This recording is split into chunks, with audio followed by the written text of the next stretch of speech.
I will go now. Don't freaking wait for me. I don't know when I'll be back. The way he spoke to Puti Bungsu was as if Puti was a pile of garbage. He never touched Puti again. He never smiled at Puti again. He never whispered soft, loving, poetic words in Puti's ears again. And the worst part was, he never looked at Puti with his eyes full of love again.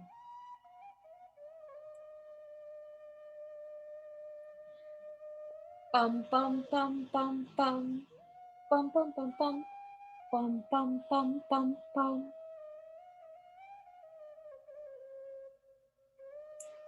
Is it because my body was not the same body that I used to have? Is it because I was always busy with the baby? Is it because I never had the time to brush my hair or bathe or showered myself with fragrance like I used to? It's because I'm not pretty anymore. Okay. A place better than the paradise had turned into a place worse than hell. So this is Earth, where light and darkness always stand side by side.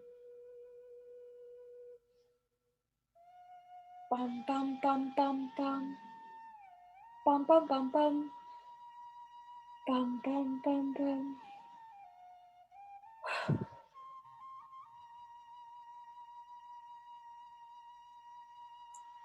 Malin Deman's mother lost her husband due to a mysterious illness. But to his last breath, he never failed to look at his wife with the look of love. La la la la la la la la la la la la la la la la la la la. Seeing her daughter-in-law being treated badly, Malin Deman's mother couldn't help but to feel sorrow. She never thought that she was raising such an awful human being.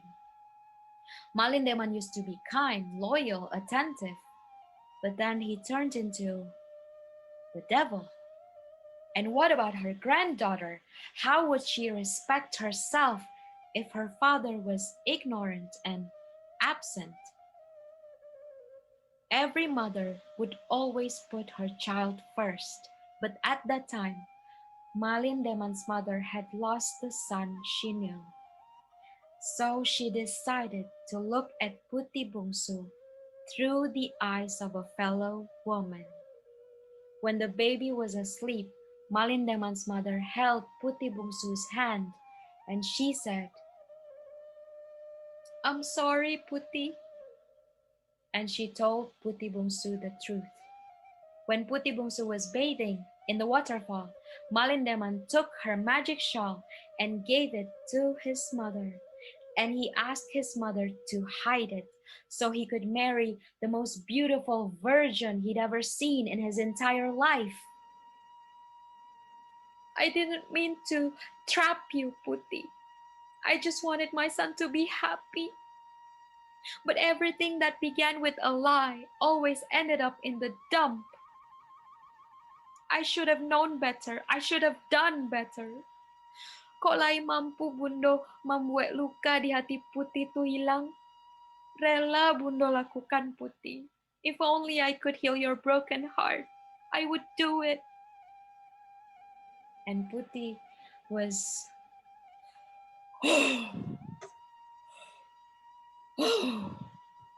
Puti was outraged. Baiklah Puti, bawalah anak Puti pulang ke rumah Puti. Tinggalkanlah Bundo dan Malin di situ. Please Puti, take your baby far, far away from Malin and me. You need to go home. That's where you belong. And Puti was... Puti couldn't say anything. She was too consumed with rage. but she knew that her mother-in-law was right. So she composed herself.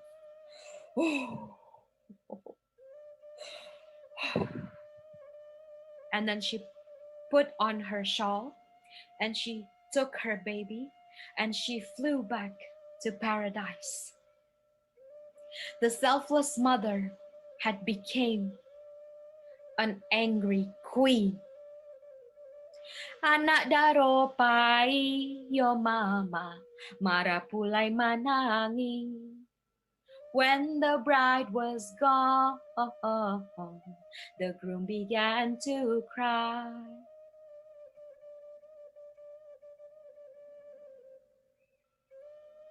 In paradise, where everything is kind to everything, everything supports each other to grow, to soar, to fulfill their best potentials.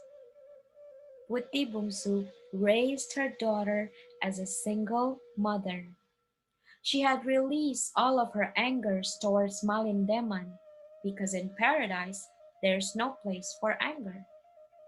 The angry queen had turned into a wise woman.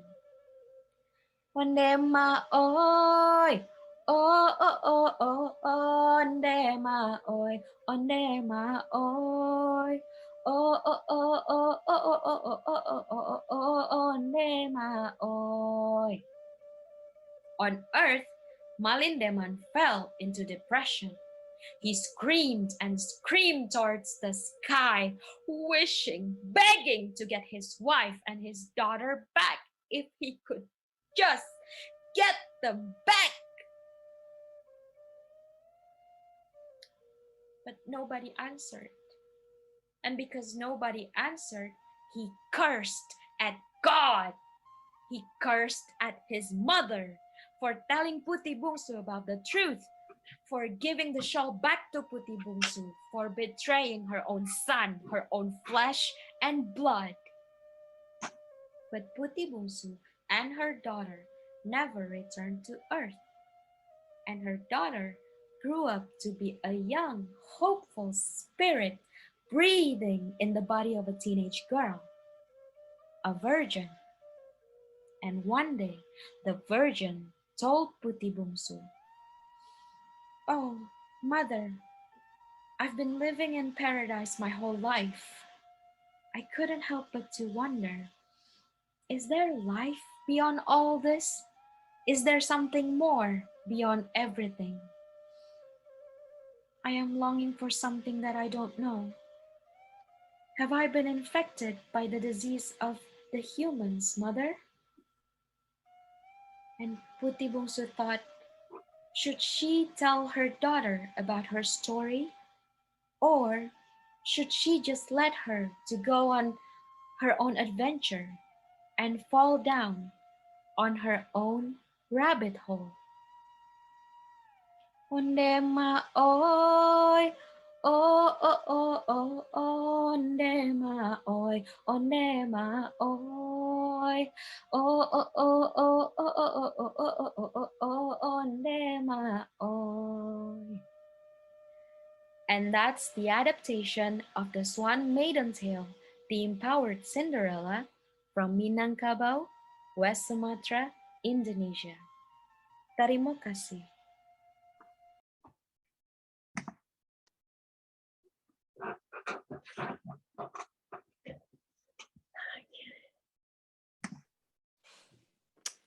Good gracious, that went some amazing places, that one. Well, let's look in the chat because it's time to chat. We had, we felt we were getting diverse before this. Now look at us.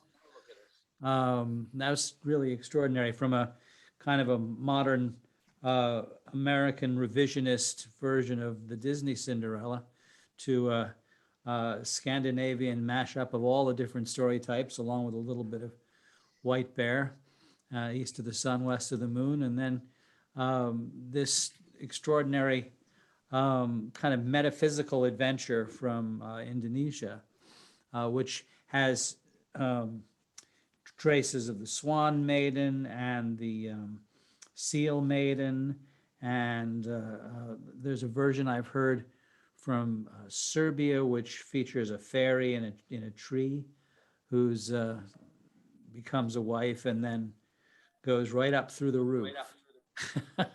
So folklore is extraordinary in its scope. Could you just because it's sort of right most immediate in my mind, Takarabi, can you tell us about the sources and your creative process in making that version for the telling? Yeah, when I read about the project call, I was thinking that the Swan Maiden to me is like an empowered version of Cinderella. So, and then I realized that there are a lot of stories that are similar to the Swan Maiden tale in my country. Even like in different regions in my country, we have similar stories. And my friend in Korea has the same story. And then when I trace back, it turned out that it's from the Swan Maiden tale. And so I realized that a woman, as a woman, I realized that I have a lot of transformation period in my life. And I really think that Cinderella, the Swan Maiden, Alice in Wonderland, all of these girls, sometimes we only see them from one period of their life, and we don't see the complete transformation and and all the emotions that they are feeling. They are not always right. Sometimes they play the victim. And so I think that I really want to create this whole life journey. And then I divided the story into chapters like a book, because that's how our journey is like. Yeah. I'm quite nervous right now. I'm sorry if I'm stuttering. But yeah, a beautiful job, and we really appreciate hearing from you and seeing your performance style and your creative reshaping of that legend. So it's clearly a very individual and cultural take from your point of view on how the legend might look from a kind of a synoptic vision of a woman's life. Yeah, amazing. Let's go to the chat and see if there are comments or questions. I see references to the Silky story, which is definitely in there. Any other questions for the kind of folkloric process merged with the individual creative process? I think that's what I think we see a lot of with the Cinderella story, in that it keeps on generating new creative moods, creative adventures in trying to find the contemporary moment for that story in different cultures, whether it's Angela Carter or Jeanette Winterson or the various Hollywood versions that keep coming up, Any questions for Cooper or Amita about their process? We love to hear the creative process for Cooper and Amita as well. Yes, me too. So Cooper, was there a commissioning or a kind of an occasion for that? The genesis of the story, I'm not sure if it came, there was a show I did some years ago. I perform very regularly with a friend of mine here in Colorado named Rachel Ann Harding, and we were doing a show where the idea, we wanted a different show every night, and so each of us had a version of Snow White and Cinderella and Beauty and the Beast and Sleeping Beauty, and we made sort of beautiful cards of them, and we would fan them out to the audience, and we would choose a different version every night. And so we'd choose 3 or 4 stories every night, and we'd make a show out of it and see what happened. And this story specifically, when I work with people and when I work on myself with how to play with and twist and do variants of stories, I often try to find something in the story that doesn't make sense to me. And there's always been this moment when I read the sort of classical version, Aschenputtel, the classical versions of Cinderella. I'm mostly Grimm's canon. But there's always this moment of why doesn't the prince recognize her? Of that, from a sort of folklore standpoint, I understand the idea of the shoe, but this idea of trying a shoe on every young maiden in the kingdom seems like a very strange manner to go about finding the woman that you spent ostensibly many hours dancing and talking with. And so it was all about this moment for me of why doesn't he recognize her? And if we sort of said it classically Baroque, we can have a wig and a mask, and maybe he's a little drunk, and maybe it was a little dark. But that all sort of led into who is Prince Charming? And what if his name is legitimately Charming? And so all of this sort of directed this version of this character who's maybe a little bit of a fop, but what does that mean, and who is he, and what is he looking for? And so trying to dig into that character, and just it kept going. Yeah. But for me, it really was that genesis of why doesn't he recognize her? And there's is it the Grimm's version? There's one version where he smears pitch on the castle steps to catch her shoe. So that's sort of where I started with all of this, right? Of who is Prince Charming, and why doesn't he recognize her?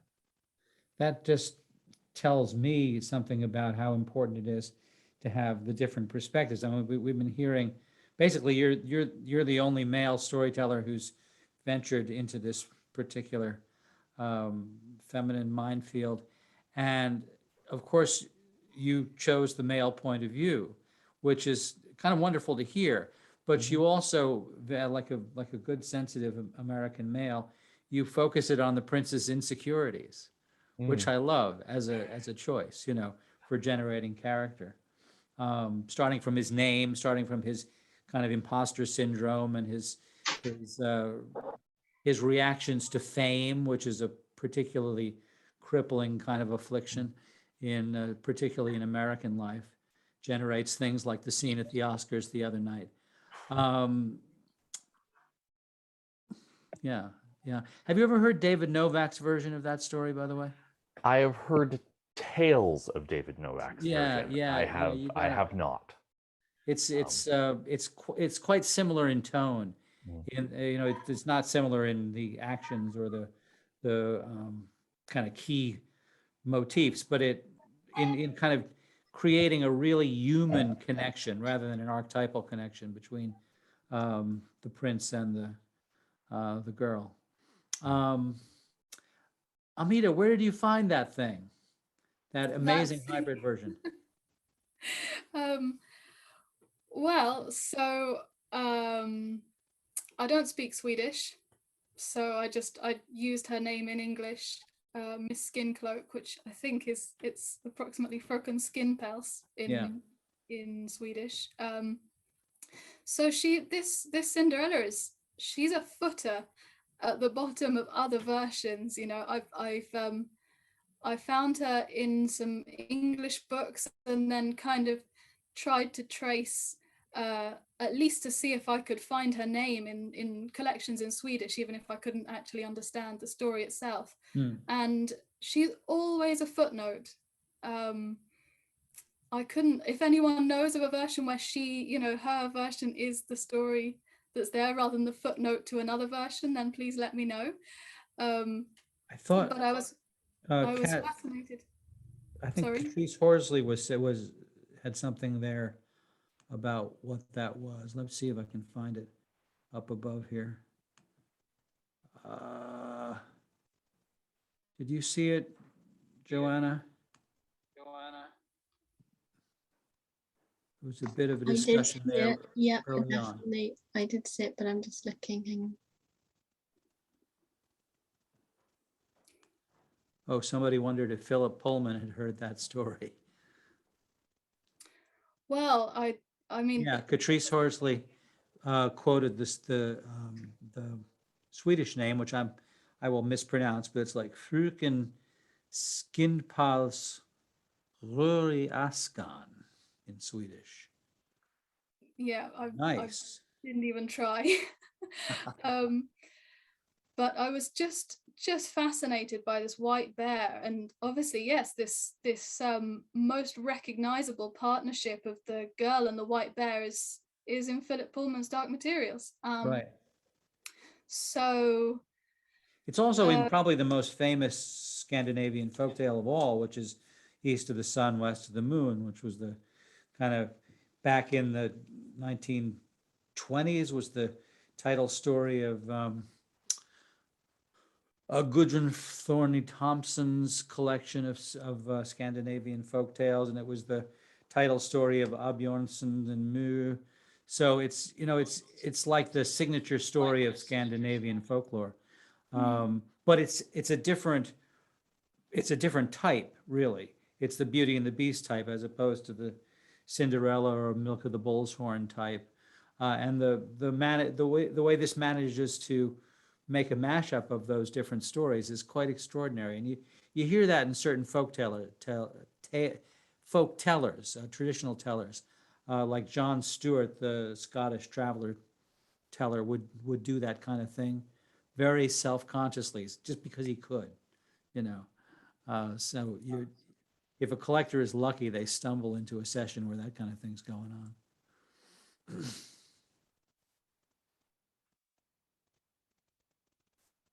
And was your telling a pretty faithful rendition of the version that you got from the literary source, or did you do some interventions of your own? No, it was very faithful from all of these different very brief references and short footers that I could find. I kind of wove them all together, so it's faithful to what I could find. And I think the thing that really most drew me in was the fact that she kills the bear. That is I think the detail that absolutely makes this version stand out for me. There are a number of Scandinavian Cinderella variants. A number of them have animal helpers, or they wear the crow feathers, for example, or the white bear, and the whole of the first half of that story is fairly well traceable also to a story called The Three Enchanted Forests. But this turning point where she kills the bear, or there are other variants where the animal helper is killed by another character, who's generally considered to be the evil character, if we're going to put it in fairly superficial terms. She is commanded by the bear itself to take out her knife and skin it. And that just, I like what you said, Cooper, about finding something a little bit problematic, something that just isn't quite neat and tidy. And that's startling, that's alarming. And this moment where she turns up at the castle wearing this pelt, just in mythic terms, at first caused a bit of a problem for me, because I was thinking, well, is this just nature kind of sacrificing itself for the human's well-being? But this exploration of this bear pelt kind of took me to the idea that the bear itself, this wild power, cannot go to the castle, it can't go to the village. We already know that the stepmother tried to catch it and kill it. So by wearing its pelt and reanimating it herself, she can take some of that wildness into the culture of the castle with her. So it's, where was I going with this? So that, that's kind of the lineage of the story and how it turned into this one story in its own right is fairly easy to trace. But yes, all the details are there. And as I said at the end, it doesn't specify what happens to the cloak, to the pelt that she wears. But I imagine she doesn't just throw it out once she becomes queen. Hopefully she has it cured. I really hope so.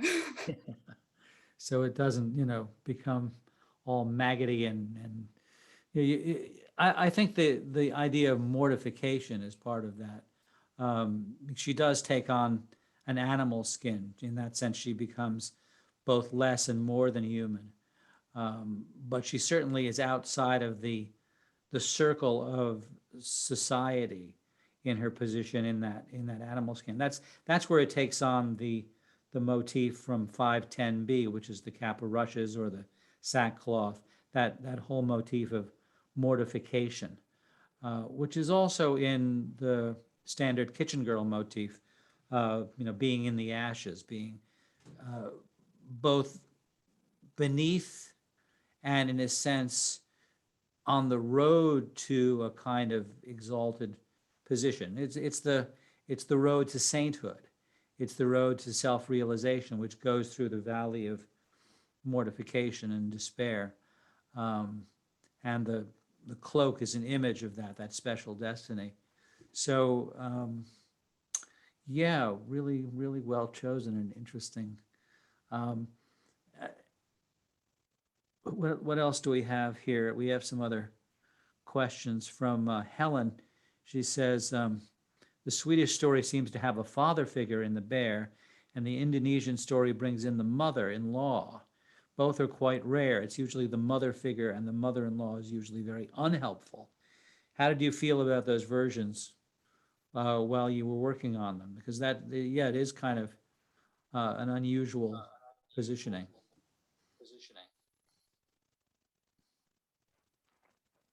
Oh, it's me first? Okay. So when I wrote this version of the Swan Maiden Tale, I was thinking about it. Mother-in-law has always been perceived like this evil queen or something. I want to show that, nobody's 100% evil and nobody's 100%, kind.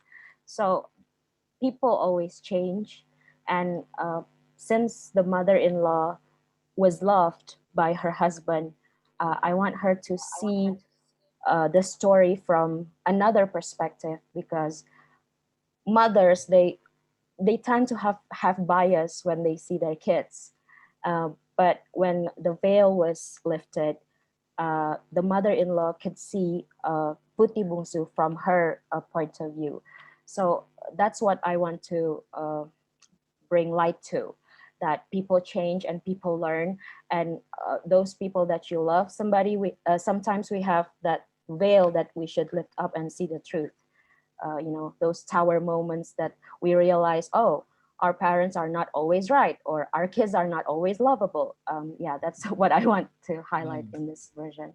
There was a very fascinating kind of symmetrical inversion that took place there, with the man first being consumed with love. Yeah. To the sense of, to the extent of being essentially a thief, stealing her cloak, which is typical of that legend motif. Stealing her cloak, stealing her identity, putting it away, forcing her into another dimension, to be stuck there. Yeah, and they didn't know each other. Malindeman and Putih Bungsu, they didn't know each other. Malindeman wanted to marry her just because she's pretty. So when everything wears off, yeah, so that's what I want to highlight. But that's when the mother-in-law, who's first his ally, then switches allegiance and becomes her ally, because in a sense she's able to identify with the girl's plight in a way that and at the same time is horrified by how her own son has turned out. That's just a fascinating little bit of character development. I think it's not so much traditional, but it's the kind of thing that like with Cooper's individualization of the prince, it's the kind of thing that a modern artist can deliver to these tales by way of analysis and kind of narrative analysis. What happens if you go this way? What happens if you do that? What happens if my own feelings and desires and my ideologies about what is appropriate, what is ethical, and what is, in a sense, aesthetically true, becomes merged in my telling of the story. And that was really quite beautiful to watch in each of these retellings. Let's see, there's another question. How might Prince Charming help and attend to the father husband in Takarabi's story? I'm hungry to hear this discussion. How can they attend to each other? I want to hear all genders having this discussion. They should Zoom. Prince Charming and Malindeman. Absolutely, they yeah. could form a support group. Yeah, because from the mother-in-law and Puti Bungsu's perspective, I want it to be relevant with the woman support woman issue that we currently have. But also, Prince Charming should really call Malindeman and told him, educate him about something more than what you see in the eyes. Right. I'm gonna, someone earlier referenced the comic book Fables, which I think most people are probably familiar with, this blending of many fairy tale characters into a similar world, and specifically that my version of Prince Charming is very different than that version of Prince Charming, who is also named Charming. I think there are two ways to answer this story, or to answer the question, sorry. The first of which is that, for me, many of these stories exist on their own, that I think there's a place for the blending and playing with fairy tale characters from different stories encountering one another. I think you require a knowledge from your audience that I think in this group probably is there, but oftentimes you can't. You know, I tell to people who, I have to make sure that you know the basis of Cinderella, or much of Prince Charming doesn't make sense.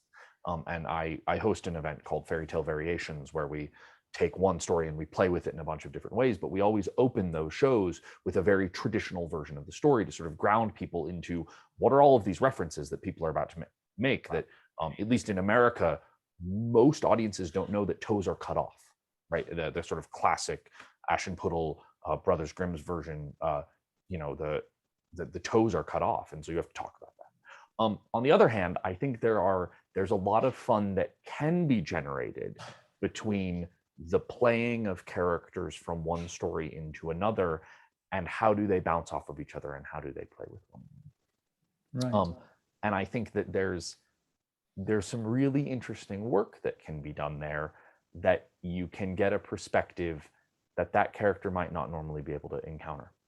And so it's I think there are sort of two paths, and both can be really fun.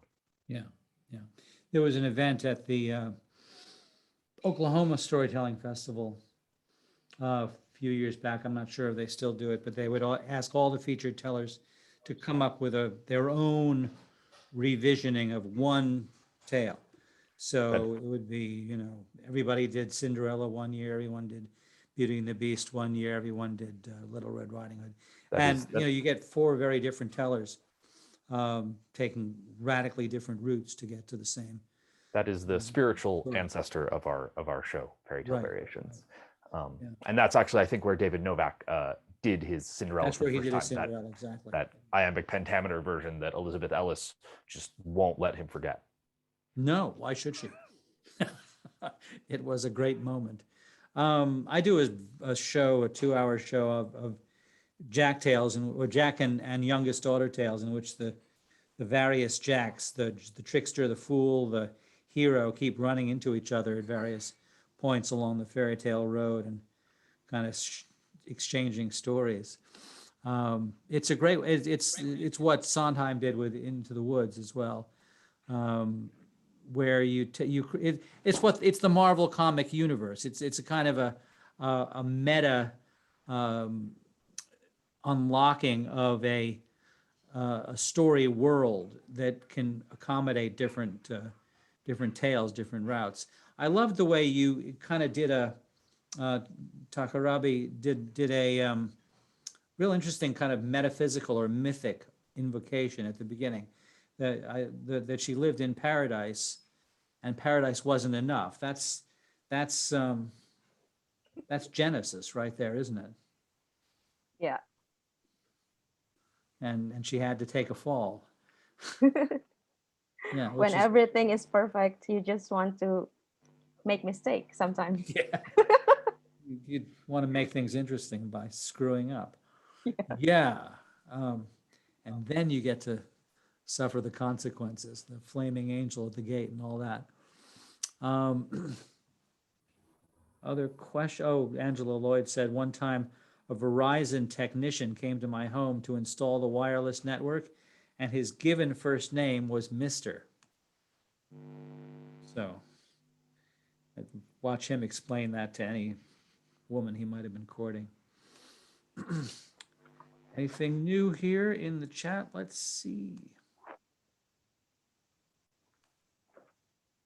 We've got the support group, the male character support group.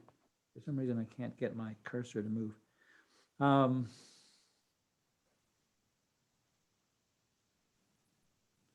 Yeah. What is Catrice? The cursor keeps moving around. Oh, I think it was asked, Cooper, Amita, and B, where have you told these stories so far, besides, of course, on this Zoom call, and how have they been received? Amita, I think you've spoken the least. Would you like to start?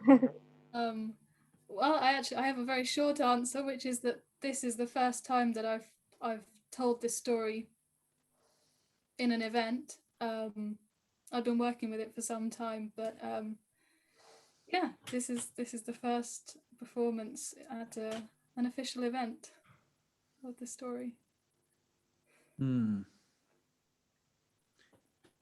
Okay. How about you guys? Me too. I wrote this version of the story for this event, to be honest. So yeah, this is my first time. Sure. I'm the opposite. This is maybe a story I'm well known for at this point. It is it's one of those I can pull out pretty easily. Yeah. I wrote it maybe 4 or 5 years ago, and it has grown some in the telling. But it's one of those ones that I do a lot of work. I say that most of my work is fairy tale and folktale curated for adults. I like to talk to adults. Doesn't have to be rated R, but I like to be able to talk about adult themes. And this is one of those stories. I was recently at the Florida Storytelling Festival. I told it there. I think I told it part of Stone Soup Festival last year. It comes out pretty regularly. When the whole Rewilding Cinderella actually started, and the call was made out. The idea that I had put out, because I had done this story and I sort of talked about it as part of my application. One of the things I did, I'm interested in playing with, and the caveat here is I actually tell a lot of stories from female perspective as well. But from the Cinderella story, I'm really interested the All Kinds of Fur story, which is a very darker version, usually with at least attempted rape, if not successful, and fleeing incest. There are versions of that story where the king whose kingdom she flees to, she's already betrothed to. And again, somehow he doesn't recognize her, that he has given her the golden reel and the golden spindle, and sometimes it's golden spinning wheel or golden thimble. There's another one. And who is the male character in that story who sees a very damaged woman and brings her into his castle and attempts to create an environment where she can heal? And what is that relationship of the male encountering the wounded female, and how does one help? But that was sort of part of my proposal for what I wanted to play with if I had been invited. But also I understand that I'm in the States and it's harder to, show up and tell in person, which I think some of that hope was. But I find it interesting to play with these, that there are many of these stories that I think everybody in this room knows this, right? That all of these stories feel very old, but we're dealing with the same things we've been dealing with for thousands of years. And I often try to crack open a fairy tale and sort of bring forward what, there are stories of PTSD, there are stories of sort of all spectrums. And I loved the two things I have to say that I loved about both of your stories. I really, really loved the feminine helping the feminine, and the ending with the single mother, right? I don't see that in almost any fairy tale. That was so beautiful. And Amita, I have to say, I really like that the Joseph was talking about the coat being cured, but I really like that you referenced that it wasn't clean, that the fur was bloody, and then it was built with ashes, right? That there's history there. And so I have to say, both of you, thank you so much. Yeah, thank you so much for both of you as well, because I'm learning a lot right now. Well, this has been a most marvelous and incredibly diverse and wonderfully cross-fertilizing session. We're about at the end of our time, and we do sort of want to keep to that, but there are many fascinating comments and questions in the chat if anyone wants to look at that and maybe have a bit of a conversation about that in chat while we're taking a 15-minute break, and then we'll come back at 3:30 for the last panel before the closing discussion at 4:45. When I say things like 3:30, I realize I'm saying something very relative. 3:30 in the British Isles, and whatever it is, wherever you are. So have a nice cup of tea and see you in 15. Yes, thanks so much, Joseph, and thanks everybody. See you in 15. There we go. Right. Okay, and I'd like to remind everybody to mute while we go into the session. And I'm welcoming Sian and Nikki for our final session. Very sadly, Pim Stockman, who was going to do an amazing story of the Green Knight and the wild crows, has COVID. So she cannot be with us today, but she's with us in spirit. So delighted to have with us today Sian Jones and Nikki Hafter, storytellers, and the session is going to sort of focus in on the ecological resonances of the Cinderella stories. So I think we'll start with Nikki, if that's okay with you, Nikki. And I will remove our spotlights and go for you. I know that Nikki has also links to share. So Nikki, any problems, just let us know, but the floor is yours. Thank you, Joanna. So I am not a storyteller by trade. I'm an artist, a visual artist, primarily create immersive experiences. But instead of read the story aloud for you, I've actually pre-recorded it with a text video, and it's got its own kind of place that it lives online. So I'm going to put a link in the chat now. And when you click on the link, it will open a kind of landing page, situating you in the place that's in my mind for this story. And to get to the video, you need to click on the title of the story. It'll make sense when you open the link. And in case anyone can't click the link in the chat, I'm just going to share my screen with the link typed for you as well. Joanna, I can't screen share. It will take about 7 minutes to watch my video. So I guess if we aim to be back here in around 10 minutes, in case you need a couple of minutes to figure it out. Brilliant, thanks, Nikki. After that, thank you. I will share this.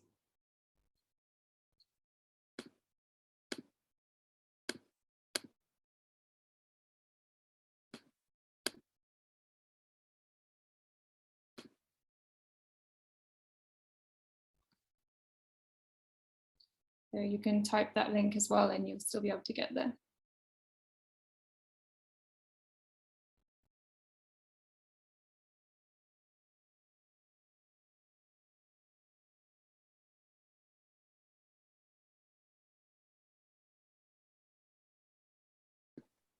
Yeah, I'm sorry if that was a little technologically adventurous. I just wanted to try a slightly different approach for myself and for others. But yes, I'm going to share now just a couple of slides, because when I originally applied for the Rewilding Cinderella, the original event, that was the golf course, I mentioned that I wanted to create this story by willfully misreading Jane Bennett's Vibrant Matter as an inspiration for willfully misreading Aschenputtel, the Grimm's kind of version of Cinderella, and I just thought I might share a bit about that in case some of you don't know a lot about Jane Bennett's work.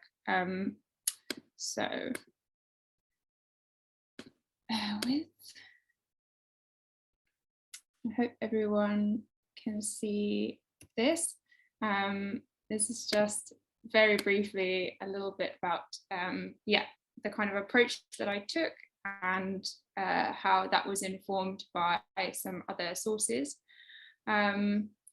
So I really wanted to explore the assemblage, like the whole web that Joseph spoke about at the beginning, maybe, or the kind of whole structure of all the agents in Aschenputtel. So some are human and some are non-human, as they are in many of the Cinderella iterations. And I thought that an interesting way to do that could be to kind of give primacy to one of those non-human agents as the narrator. And that would create a kind of perspective shift that might support thinking about human relationships with nature and non-human beings, and how that, you know, is crucial to talking about climate crisis.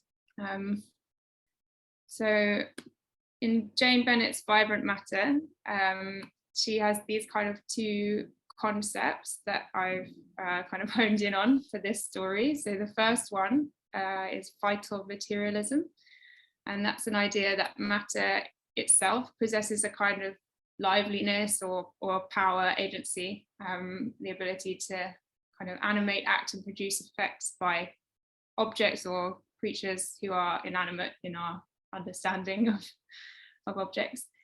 And then another kind of idea within that is the idea of distributive agency.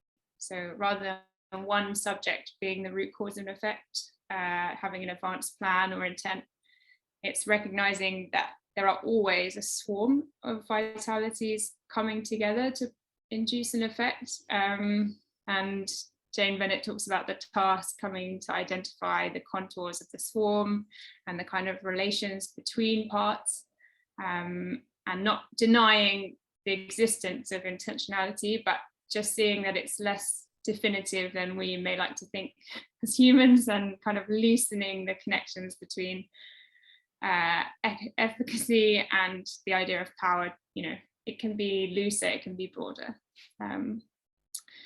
And actually, since I applied for Rewilding Cinderella, Jane Bennett has a newer book that I started to read after I'd applied, and that book's called Influx and Efflux, and it's actually about writing as a process of comprehending the world. And there was one particular chapter that really kind of, for me, ties into that idea of the distributive agency, which is that assemblages of things invite different outcomes in those individual parts. So Bennett looks at this short story by Walt Whitman, One Wicked Impulse, and it's about a sensitive young man, Philip, who is ensnared and enabled by a swirl of complex influences to kill a lawyer who isn't a good character. He sexually assaulted Philip's sister and cheated both siblings out of their inheritance. And Bennett kind of teases out the influences on Philip. So he's inflamed by injustice, he's affected by his sister's pain, but also caught up in sympathetic fury with the wind, under the influence of alcohol, and moved by a lively knife whose long, sharp blade, too eager for its bloody work, flew open. She's not saying in any way that the knife has a consciousness or has a desire to murder or hurt someone. But it does have, a knife does have the power inherently of its sharpness. So as an example, like if I'm attacked in a dark street without a knife, it's really unlikely that I'm going to manage to kill anyone. But if I do have a knife in my hand and the moon goes behind the clouds, the wind's roaring in my ears, there is a possibility that I could become a killer because of the knifeness of that knife. So just that the objects and non-human agents do have power within them, their thingness, I guess. And there's one other kind of source material that I came to realize had affected me quite a lot in this that I read a long time ago, which is Michael Pollan's Botany of Desire. So when I talked initially about that perspective shift, this is kind of the text that first kind of forced me to have that perspective shift. So the Botany of Desire subtitle is The Plant's Eye View of the World. And this is actually not an extract from the book because I've lent it on to someone, I don't know where it is, but this is from an interview with Michael Pollan, the author, about the book at the time of launch. And the interviewer asked that Michael Pollan to share a bit more about his conclusion that plants are as much in the business of remaking us as humans as we are in remaking the plant world, and to clarify what he means by that. And Michael Pollan says it's called co-evolution. We know what co-evolution is, but we think it's for other species. You know, there's a web of life and there's us tearing the web. But what I realized when you look at domesticated species is we are in that web. The species have changed us. The invention of agriculture, he's meaning the word agriculture, I think, is a very kind of self-centered phrase that implies we're the subjects acting on the passive objects. In fact, the invention of agriculture is also something plants did to us. They got us to settle down, start farming, cut down trees all over the world so they could have more habitat. It makes just as much sense to look at the adventure of agriculture as something that the grasses did to us as we to them. My concern here is that we, as humans, understand that we are part of nature. We are in the web too, being acted on. So I loved Joseph's introduction of talking about a web right at the very beginning this morning, because yeah, I think that's really at the crux of kind of this version of Cinderella, what other agents are in that web. So really quickly, I'll just whiz through how I tried to pull some of those ideas into the kind of four main characters. So we've got Hazel. She's obviously the narrator. She's something of an unreliable narrator, not out of like intent, but just because her kind of understanding of what's going on is really rooted within her sphere of knowledge. So yes, she's very observant to like visual details, but her perception of time is so different than humans, and her kind of things she pays attention to aren't always what humans would pay attention to. Like she often relays that someone's been speaking, but she rarely like remembers what words were said or, you know, what they were on about. She just, you know, cares that they were there and whispering. Hazel's quite passive and static, and, you know, the swarm of actions and reactions goes on around her. But she does have an impulse for balance and fair exchange, although she doesn't really try to rationalize what other agents are doing around her. Pear, the bird, she's like the opposite end of the time kind of spectrum to Hazel's slow ebbing. Like she's very quick. She kind of escalates everything that happens to her, you know, from a tiny action into a big kind of result. Elder is a dead, decaying human body who was Ash's mother. Obviously, she doesn't have any consciousness. She's just kind of there at the site of all the events, as Hazel is. And yet she is quite integral because she's like that material bond that forms between Hazel, Ash, and Pear is like always rooted with Elder, and they become a kind of chosen family. And then lastly, obviously you've got Ash, the Ash child. She's the central character in Ash and Beetle, and she is the most like provocative agent in Ash and Hazel, but she's a pretty closed book to Hazel and to us. There's a few things we know about her. We know her mother is dead. She's sad, she cries, she's hungry, and that she desires to become favored above all others, but we don't really know much about that. She shows like sensitivity and respect towards Hazel, like she wishes, spells, and makes offerings of exchange, but she doesn't demand or take anything. And I hope it comes across that Ash doesn't see matter as expendable or like there for her purposes without due care. And I know in some versions of Cinderella, you know, she is this kind of shallow character obsessed with dresses, but I wanted to be clear that her desire to be desired, to be favored, it doesn't come across as kind of vanity or social claiming, but, you know, she's she's looking for a means to escape some negative things in her life, you know, sadness, hunger, loneliness. I think if you've read Ash and Crusoe, you would know that there's a kind of story of oppression and abuse around Ash, the kitchen girl, but those are concepts that are like really beyond Hazel's understanding. So because she's the narrator, those things I try to just allude to and leave ambiguous. Yeah, that's the kind of things I wanted to touch on. So if you do want to ask any more, please email me or message me on Instagram. I'm happy to discuss further, and I will get the link to anyone who couldn't follow it this time. Maybe I can send you a link by email that you can click instead. Fantastic. Thank you so much, Nikki. I have lots of questions, but I'm going to leave it to the Q&A, and let's move on to Shah.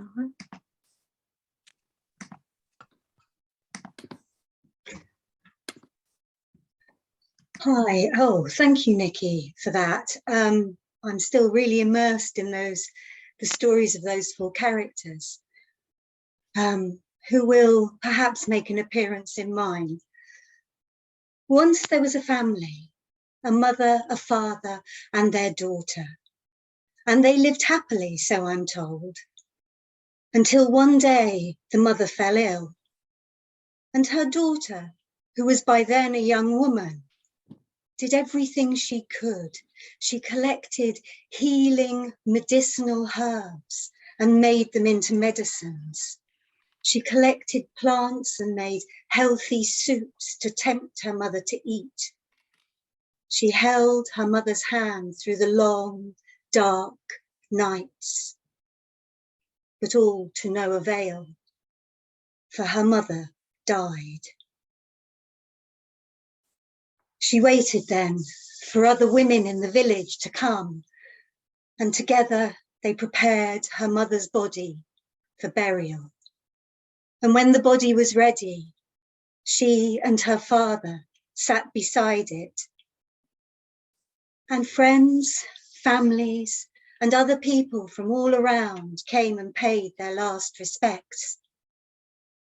And then the woman was buried. The young woman came home from the burial, and she took the brush she used to brush her long hair, and she wrapped it in cloth and put it away in a drawer.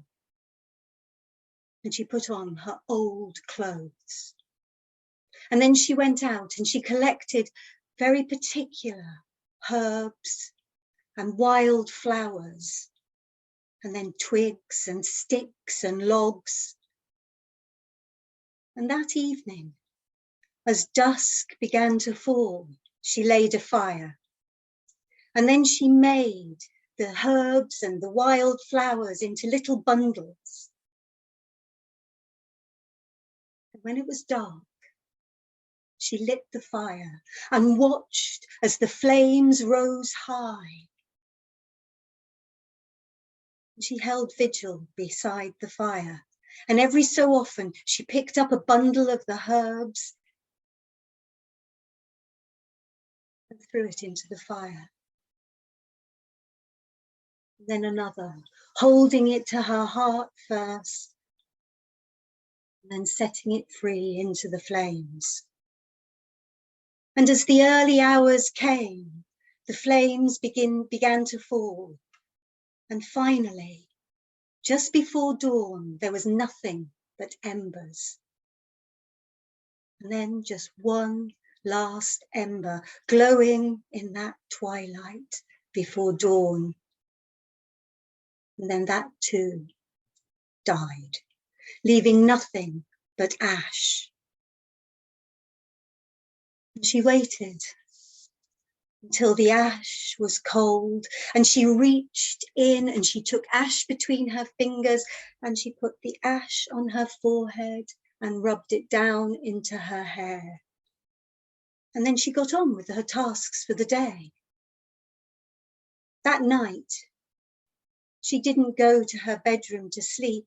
She lay a blanket on the cold stone floor and slept in front of the fire. And again the next morning, she reached into the cold ash and she rubbed it onto her forehead and through her hair. That's how it was. And she didn't wash or change her clothes.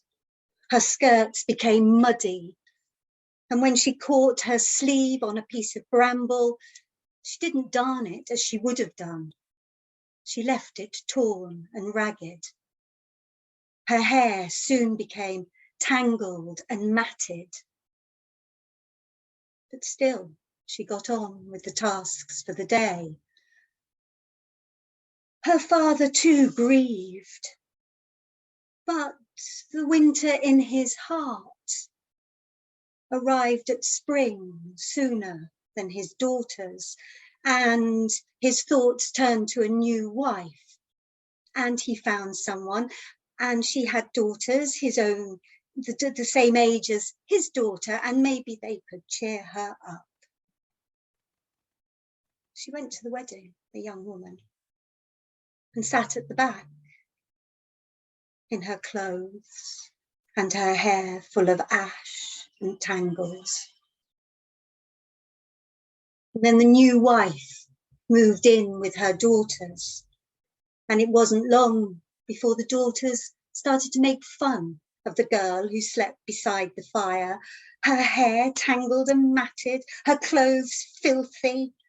And they called her Cinder Girl, dirty girl, filthy girl. The young woman didn't notice.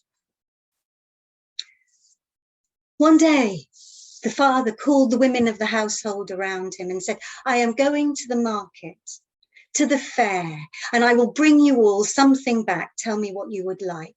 And one of the daughters said, oh, ribbons for my hair. And another said, oh, a length of lace. And his new wife said, something sparkly for around my neck. His daughter said nothing. And he went over and he knelt beside her and he said, come, let me bring you something back, anything you want.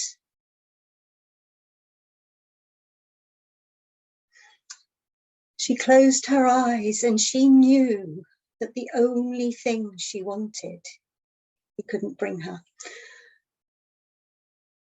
Bring me a twig, the first twig that knocks your hat on your way home. That would be fine. And so he left. And he had a good day at the market, a good day at the fair. And he enjoyed choosing lace and ribbons and something sparkly for his new wife's neck. And it was only when a twig knocked his hat right off on the journey on the way home that he even remembered what his own daughter had asked for. And he turned, and it was a hazel tree. And he broke off the twig and he put it in his bag and he arrived home. And there were hands into his bag, taking out lace, taking out the sparkly thing for the neck and the ribbons. But he took out the twig and he went to his daughter and said, here, for you. And she almost smiled. And she took the twig and she went out straight to her mother's grave, where they had buried her dear mother. She put the hazel wand into the ground. She wept and she wept and she wept. She wept so much that the earth around the hazel twig was wet with her tears. And every day she went to that twig and wept. And as she wept, her tears soaked into the earth and roots began to grow. And as the roots grew, so did branches. And soon there was a beautiful hazel tree, so beautiful that 2 white birds came and nested in it, making it their home. Every day she went and she spoke her heart to the tree. And it was as if the tree spoke back. She could hear it. And the earth held her. And when the birds sang, they calmed her. And just as she's there, I'm going to leave her there for a moment, because I am reminded of reciprocity, that reciprocity between her and the tree. And I think of kinship and what it means to be kin, kin beyond human to human, but human to tree, human to earth, human to birds. And I think of the work of Robin Wall Kimmerer and what that means, and the work of so many other people, of what it means to have a truly reciprocal relationship with the natural world around us.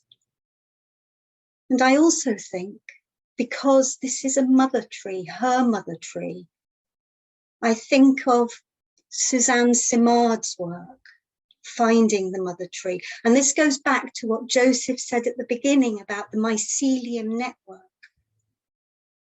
Suzanne Simard came from a family of loggers, and she became a logger, joined a logging company herself, but was so shocked by logging done on an industrial scale that she began to really listen and learn about the trees.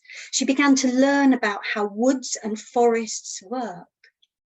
And at first, the work that she presented was vilified and thrown out, until finally it was heard that the trees deep beneath the earth are communicating, are helping each other, are warning each other. That in every woodland, in every forest, there are mother trees who know their own saplings. And there are so many other works that I think of as I think of this young woman weeping into the soil for the hazel tree to grow. And we'll go back to her now. And we'll go back to, well, I don't know how long she was there, how many days she wept, how many weeks she wept, how many years she wept. But what I do know is there came a day when she heard about a festival, a 3-night festival, and everyone was going, everyone. Everyone. Maybe I can go. I am everyone. And she went in and she said to her stepmother, her father's second wife, she said, I'm going to go. I'm going to come with you. And the woman looked at her and said, you, with your matted hair and the tangles and the filthy clothes you're wearing that you haven't changed for I don't know how long, you can't come. You've got as much chance of coming as sorting that handful of lentils from the ash. And out she stormed. That's right, thought the young woman. She is absolutely right. How can I go? And she felt the heaviness of her heart again. And then there was a flash and another, and 2 white birds flew in and they pecked and they separated the lentils from the ash. Maybe I can go. Maybe I can. And she went to the hazel tree, and there in the roots of the hazel tree was a nut, and she broke open the nut and lay it on the side, and then went and washed her hair. The river was beautiful.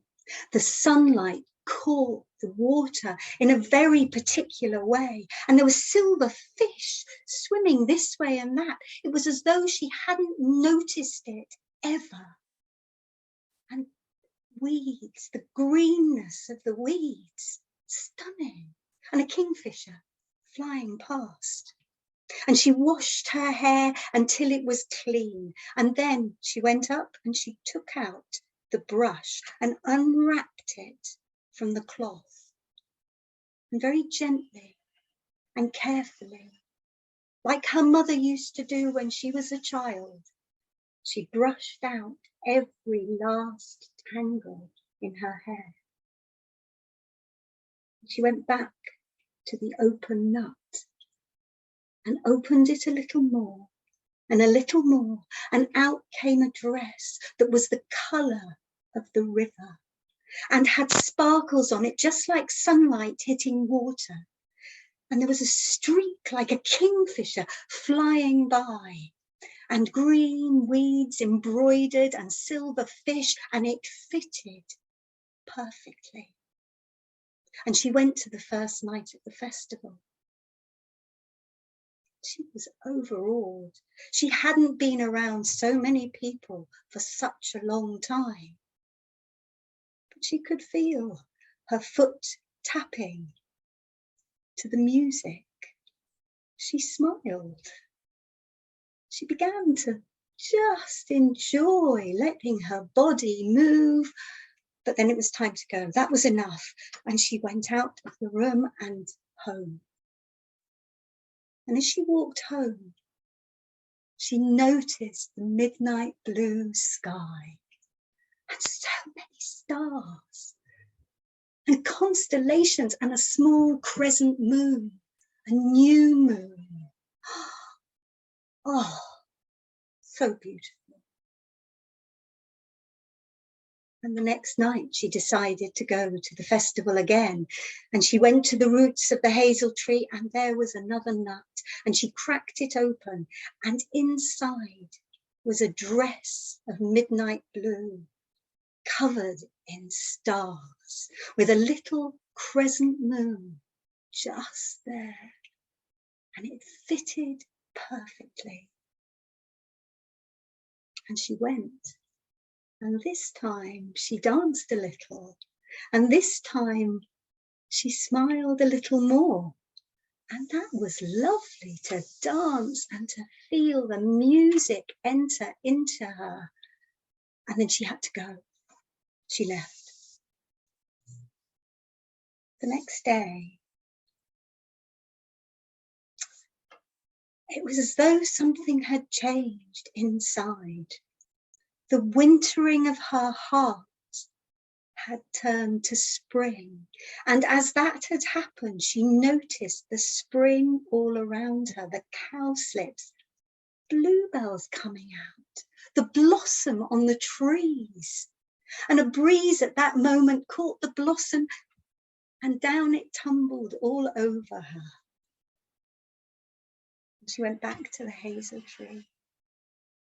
There was one last nut hidden deep within the roots, and she cracked it open. There was another dress. This dress was spring and beautiful, with finely embroidered blues of the bluebells, yellows of the cowslips, and blossom all across it. And it fitted perfectly. And she went to the last night of the festival. And she danced and she laughed for the first time in a long time, really laughed. And that night, she didn't feel like she had to leave. That night, she stayed. And that, the purposes of today, is where we'll leave her.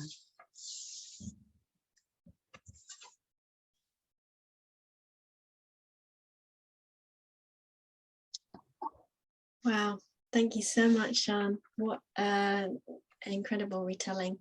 So I'm just going to bring all of us into the space.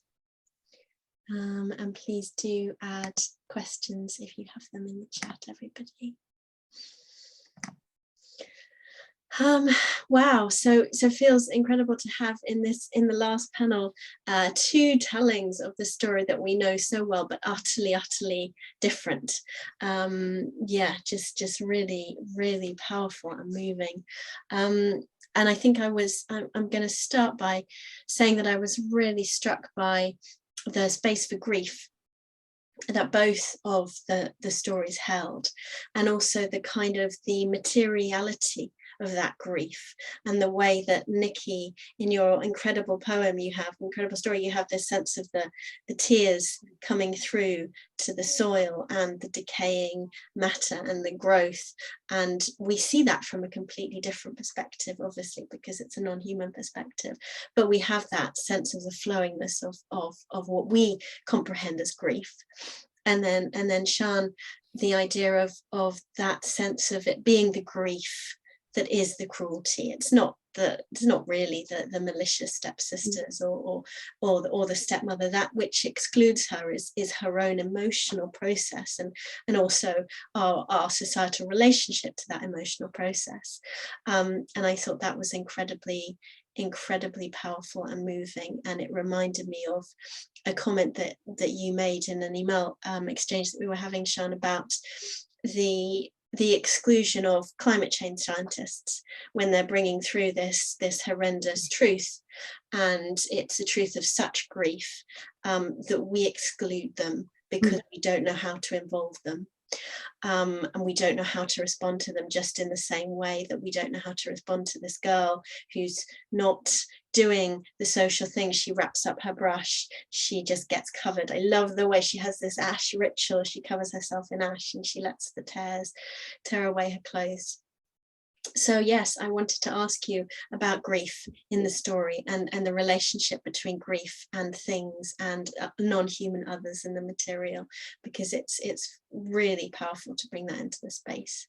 So any thoughts about grief and stories, either of you? Should we go with Sian, maybe?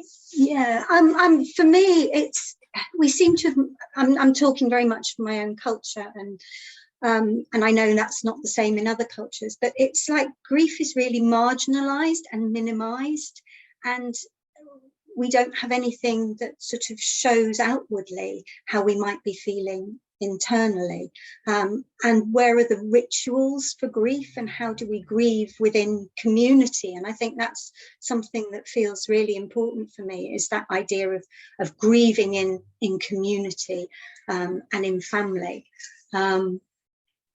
You know, I know from my own experience, I mean, I have a parallel experience to the Cinderella story, because my mother died when I was 12, and we were really excluded from the process because it was deemed that we were being protected. So we weren't told what was happening. We didn't go to the funeral because we were too young, you know, and there's something about actually, how do we have a dialogue around death and what death means, and you know, and things like the climate issues and climate change, and to be able to grieve. Terry Tempest Williams, I just found this quote today, actually says, grief dares us to love once more, and we have to go through, I think, a process of grief in order to be able to love. Otherwise, somewhere it gets stuck within. Yeah, absolutely. Thank you. Nikki, any thoughts? Yeah, I don't have a personal grief story as Sian does, but I did, I guess I felt when I took on this character of Hazel to reread Ashen Poodle from her perspective, it did strike me that the kind of saddest moment for Hazel would be the felling of the pear tree in the palace garden, because it's just so wanton, like it's not really for anything, and it like really speaks about like the privilege of the king and the prince, right? It's just the easiest thing for them to do, like, oh, she could be up there, we could climb and make an effort, or we could just chop the whole thing down. And it's like the kind of, yeah, the privilege of ruling classes, the kind of perspective that you know, humans have historically felt we have power to do to natural resources as well. So I thought it was important to make that a real turning point in the story, and try and kind of, yeah, and the grief that I guess Hazel has at the beginning when she's just taken away, like for no understanding that she can have from her original spouting place. Yeah, and it shows the power, doesn't it? You're telling of sort of the exploration of perspective, and how, you know, I think was it Cooper was talking about the parts of the story that don't make sense, and you know, for me in the Grimm story, that part has always not made sense. As you say, why would they chop down this pear tree just wantonly because they want to find her? It's horrible. So that shifting of the voice and sort of stepping into the non-human voice, or experimenting with the non-human voice, allows us to centralize these experiences which otherwise wouldn't be centralized. Yeah, absolutely.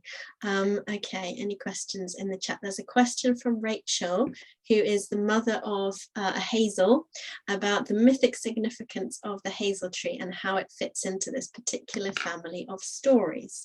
So any thoughts? Nikki, do you have any thoughts on that? I don't know if I'm well enough informed on the mythic significance of the hazel tree, although I think, are they supposed to harbour kind of wisdom or sprite knowledge? I actually was thinking about that more for Elder. She's not a tree, but someone in lockdown 1 as it was, told me about how you should always ask an elder tree before you take any of its wood, because yeah, it's important to ask. And I guess that has resonated with me for a couple of years. I had a couple of elders in my garden in that time, and I did some kind of wine making and, you know, wood carving with them, and I guess like they became quite important figures to me. But I don't know about hazel, so maybe Sian can tell some. I think it sort of ties in with some of the Celtic mythology and around it, exactly like knowledge, as far as I know, and it's something about the nuts then go into the salmon that then becomes the salmon of knowledge, in a whole branch of some of the Irish stories, I think. So it's very connected with that. There's also something I think about the idea of it being a hazel wand as well, so that it has something magical. It imbues magic somehow, that idea of the hazel wand. You probably know a bit more, Joanna. Well, Joseph just put the hazel in Ireland being sacred to the fairies, nuts containing all wisdom, and the salmon who eats them, all things. So yes, as we're saying, that sense of and Catrice saying that the hazel was sacred to Thor. So the sense of the hazel being very much associated with wisdom. And I'd also just add that kind of the tree association in the Cinderella cycle is really interesting, because it changes in different countries. So in Denmark, it's a rose tree on the grave, and then there are lots of there's indigenous stories in which, and European stories in which birch trees are really the ones that grow on the grave, which is interesting, because birch is the fastest growing one, the one who always starts the forest, and birch is associated with that sense of newness and new beginnings. So and then of course rose, connection with beauty and compassion. So one could make a forest of Cinderella mother trees, which should be very exciting. But that sense of all of these trees kind of meaning different things, and yet having that same meaning of the springing of the mother and the mother power, which brings us on to a question, I think it was from Catrice, about if either of you would like to talk about the mother's body in the earth, related to the earth as mother, and because that image of the mother's body in the earth felt very, very powerful to both of the stories. So would anybody like to speak about that sense of the buried mother bringing then forth life, and the relationship between that and the earth mother mythology? I guess for me, I just wanted to really hone in on that like cyclical nature of material and resources going around and around and around, and like kind of meter anything sad about the end of life with like the possibility for new life, for future life. In my family, we've personally planted trees for many lost relatives, so it feels very natural to me to like envisage that even though we didn't plant the trees on the bodies of these people, that they are somehow present in that earth and then like manifesting as a tree slowly over time as a kind of site of memory, I guess. And I love that in your in the work you did, Nikki. It was Hazel's relationship to Elder in the ground, and really, you know, getting something from Elder very specifically, I thought was so clear, and I loved that, the idea of the roots going into that body. Yeah, and I think there is something around, you know, the Earth Mother there, and what that means, and to be able to yeah, go have that reciprocal relationship with the tree that then represents the new growth, and like you say, that cycle of life, the death and rebirth. And it's recurred through kind of a lot of the stories today, hasn't it? The idea of like whether the earth is the soil or it's trees or animals, it's like that whole mycelium of nourishment, I guess, and material exchange is like what supports Cinderella in all her adventures. And it's that web of life, isn't it? It puts her very firmly in as part of the web of life. And so for you, speaking as Hazel, we got this real other aspect of the web of life. But I think that's really important, and is there in so many of the versions of Cinderella. You know, and we'll probably go on a bit more to talk about it when we talk about, you know, the climate issue. It's like our divorce now, our separation, and seeing ourselves as separate from the web of life is you know, a real big part of the issue. So to sort of re-bring that in through Cinderella, rewilding Cinderella, but we're also rewilding ourselves. How do we rewild ourselves? Absolutely, yeah. And I think that the question of that was brought out so powerfully in both the tellings was that sense of the fluidity between human and non-human language. And I really appreciated, Sian, the way that you gave the dresses in the nuts, the seasonal language, because, you know, that sense of comprehending the process of grief through the seasons, through the changing of the seasons, and the overlap between the dresses and the seasons was something that I've never seen done or thought about before. And Nikki, I was really fascinated by the way that you just explored the possibility of using non-human language. The Storytelling Choir has just had an amazing session with Laura Sampson, who's here today, who's been told the Vandine students at Vandine College in Brighton a Japanese version of Cinderella, and we all explored the voice of the mountain and how we might offer an invocation to the mountain and then take on the voice of the mountain. And I think that question of how in art, how in language we explore reaching towards the non-human without that sense of grabbing, without that sense of trying to possess or trying to put our understanding onto something is so crucial. So I wondered if either of you had any thoughts about that. Nikki, maybe you want to start. In terms of the language, I guess I was trying to, like, in some ways undermine our like normal use of language, or the kind of idea that human thought is so sophisticated because it takes place with all these words, and there's just such a plethora of words out there. And, you know, if all the words were made of combined pairings, the kennings, someone mentioned, I'm really interested in the kennings, and then the fact that the word kenning also means knowledge and comprehension. So yeah, trying to kind of undermine the sovereignty of human language as like the most superior way of thinking, and then also to celebrate the like real vibrancy of life by Hazel's like super observant of things going on around her, natural processes, and everything for her is resonant with another natural process, and trying to use language to draw that web, like really draw it. Yeah, wonderful. Thank you. Shan, any thoughts?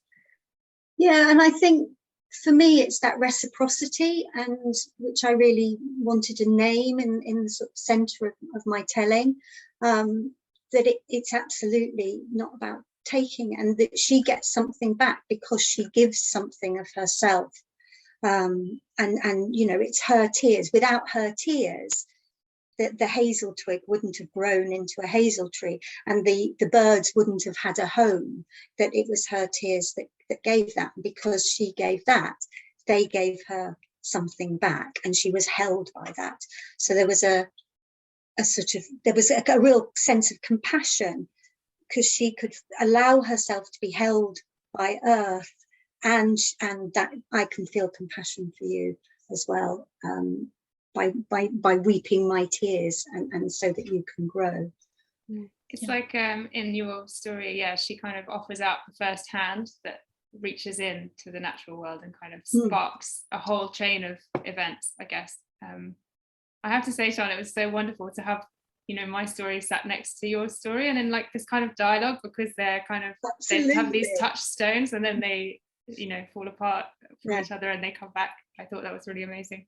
I know, it was well it was done, quite, team. Yeah, it was really hard to get to start mine, because I was sort of busy in Hazel's point of view, and it's like, okay, I'm going to shift POV now.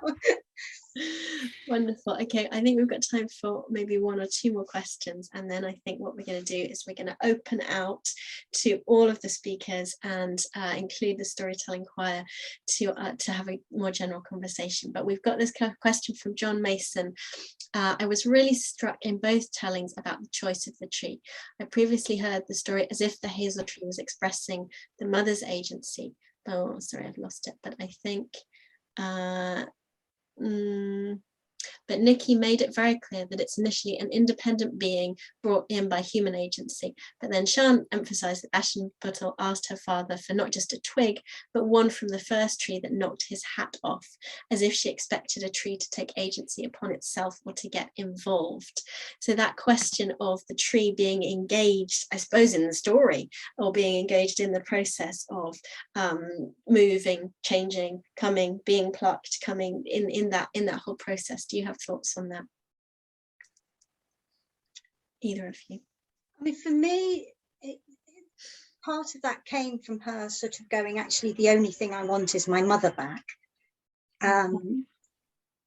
So I can't think of anything. And something like the twig was actually,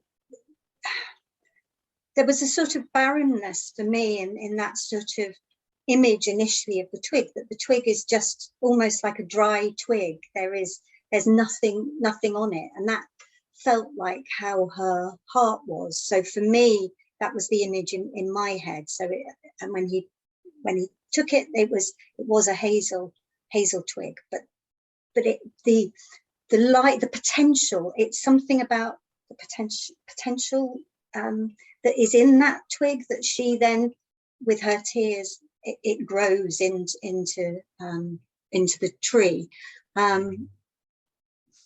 But I think it comes from that sort of the barrenness that was in her heart for me when I was thinking about that.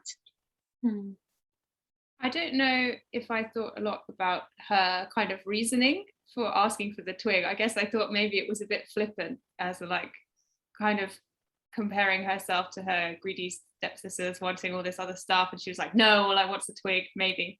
But then I kind of decided that as Hazel's such a passive character, she probably didn't choose to tap on the father's cap. It just kind of happens. I guess I was really following Jane Bennett's idea of this, you know, distributed agency as an event. So in my story, the wind makes Hazel tap on the man's cap. But I guess, like, as you said, Sean, the idea of potential is there, that, you know, it is just a small piece of a small piece of wood, but I guess hazel's a really interesting tree because when you cut them, when you coppice them, they do, you know, spring up again, multiply. Yeah. And so I guess I wanted to follow that as a little path that, you know, actually, yeah, she held so much potential. To, I guess it's that, you know, Ash is sad and alone and has lost her mother, and somehow they resonate with each other in that separation, and the fact that Ash offers the tears or the, you know, the location of being, you can share my mother, is what then brings that potential into fruition. Mm-hmm. And again, that's feels like a really important way to think about the story, because, you know, we do think about the non-human element in the story. We have the tree and we have the kind of the animal, the reincarnated mother, but often it's from this perspective of the child, and it's how they help her, and it's how they allow her to accomplish her happy ending. So I think bringing in the dialogue of the twig, and as both of you are talking about that sense of reciprocity, how it's not just the dialogue of the human, it's not just the narrative of the human, but it's also the narratives of the non-human. They get very often lost, and how can we as artists create a dialogue that is open to also all the other stories. So there's lots more questions and comments in the chat, so if anybody wants to respond to them, I would encourage that. But just to say thank you so much, Nikki and Sian. So wonderful to have those stories together side by side, and to really bring in the voices of the non-human and the voices of the flowing natural world into the space. So thank you. So we're going to have a 7-minute break. We're going to come back at 1:45, and we're going to have a roundtable discussion with the storytelling choir, or those of us who are here in the space, the chairs and the speakers, about Cinderella's relevance to both climate crisis conversation and really any conversations that feel crucial and relevant to the world today. So if you are a speaker or a member of the choir, please turn on your camera, or if you're willing to take part in the panel, please turn on your camera, and I will spotlight you all in the 5 minutes that we have as a break. And let's come back in 5 minutes. All right, thanks so much, everyone. Okay, so thank you so much, everybody, for such a wonderful day, and welcoming us to the final roundtable of the day.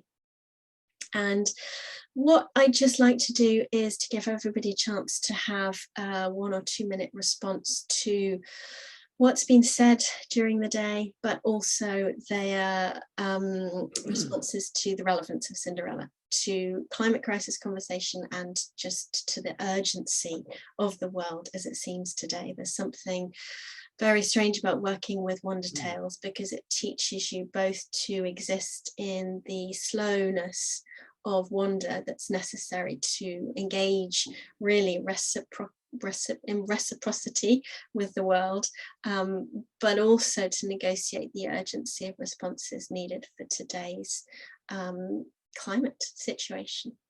So I just wanted to explore responses, and I just briefly wanted to start by saying that I'm struck by the importance of conversation, and that I really was struck by what Rebecca was saying about some stories not wanting to be sort of performed formally, some stories wanting to be part of a workshop or a discussion. I'm reminded by what Shona Lee Cumbers says, that, you know, we think it's stories that change the world, but it's not, it's the conversations that happen around the stories. Those are the things that make the difference. And the other thing I wanted to respond to was a conversation that Kestrel and I were having, that at the beginning of the day, I sort of invoked this sense of that bringing Cinderella stories together evokes their forgotten plurality and multiplicity. But actually, you know, this is one of the only, this time is unique in the sense that we can gather all these stories together, because this isn't the way it would have happened before. You know, stories would have been located. And I think there's a sense for me in that stories have always existed in relationality. But in the past, possibly in the oral traditions, they would have been in-depth relationality to the landscape and the non-human others with which they were told. And although today we can sort of try and repeat that and explore it, we can't necessarily put them back into the space that they've been taken from, just the way that you can't necessarily replant a tree that's been cut down. But what we can do is we can explore the different types of relationality to these stories. And one of the ways we can do that is to put all of their siblings side by side and explore what happens when we put them all in a room together. So that's what we've done today. And those are my thoughts, that conversations about these stories and exploring their differences is really crucial to the way we explore our differences in today's world. Anybody else got a 2-minute response to the question or to today as a whole? Just wave your hand and I'll call for you, call on you.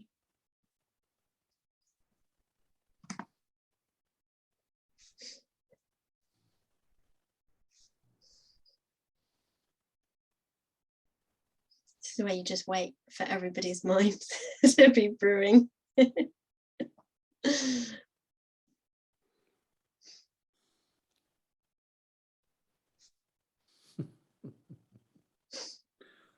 Fleur, go for it. Oh, and then Joseph. Fleur and then Joseph. Fleur? Hi, I just wanted to say how moving and incredible the whole day's been. I mean, I'm just absolutely filled up with inspiration, and I'm so excited about how to bring this kind of conversation into my college. I teach environmental ethics as part of a philosophy course, and we've got a beautiful campus that's kind of a green desert at the moment. And I felt a bit like a lone voice for about 10 years, and it's but I'm just filled with all the inspiration, and you know, this community and these people, and I feel that I feel full of hope and inspiration, and you know, things can happen at Van Dien, and I'm really excited to make connections. Because our students are so interested in storytelling, and I'm really excited at the prospect of being able to bring tellers even more often into college from an international community of storytellers, and it's just so exciting. So thanks for putting it all together, Jo, and everyone. Thanks, Fleur. Joseph, did you want to go? Sure. You know, thinking about that mycelium or that narrative web, I think this day of international tellings and kind of multi-dimensional tellings from a traditional and a creative perspective, it amplifies certain things about that web to me. I wrote a piece for Journal of American Folklore about this, which was kind of neat because it's one of the Journal of American Folklore doesn't tend to open itself up to creative writing, although it has more in the last 20 years. When I started out, it just wasn't part of the field. But the idea that these stories exist in a web, and what is that web? Where is it? It's a web of references that also are connected to real places and real moments in the web of time, but that connect all those places and all those moments. So there are certain nodes where these things fold back on one another, and those are bridges between time-space elements. And those are the places where the roots grow both ways. And the roots of a story can then flower into a new place in the space-time continuum. And we've seen that happen today. And they can bring with them spores or seed elements from different stories into a new formation. I used it as an example in that piece, the story of Jack and the Giants, or Jack the Giant Killer, as he's sometimes known. And Jack is usually a kind of a figure of identification. He's an innocent, but he's also an agent in a social web. And why is he out there killing giants? What's in it for him? Who are these giants that they somehow deserve to be killed in story after story? And that was what connected me when I was thinking about it to the notion of deforestation, the stripping of indigenous populations from the land. I mean, who are the giants but indigenous tribes, really? And they're large, they're gigantic in the same way that fairies are small. They're small because they're perceived that way by the alienation of the culture from that station of being. And the giants are big in the sense that nature is big and terrifying and threatening. And so if Jack's out there killing giants, it's probably at the behest of a multinational corporation. And he's probably out there killing giants in order so that the corporation can strip mine the place and extract the resources and, use it for profit. So those are the kinds of correlatives. I call them synchronic correlatives, big words, but it just means those nodes in the web where different ideologies, times, and places come together to generate new formations on the old forms, new habitats, and new sets of meanings, new groupings. And that's what was fascinating about watching that process in action today. I'll stop there. Thanks so much, Joseph. Leah, I think you wanted to say something. Thanks, Joanna. I was really interested in how you were talking about the kind of fluidity, plurality, and multiplicity of stories as kind of relational and extending that relational beyond human into landscape. And I was thinking of some narrative researchers, Raje and Snyder, who talk about stories as not necessarily benign agents. And their work kind of builds on indigenous storytelling, research, and new materialism, etc.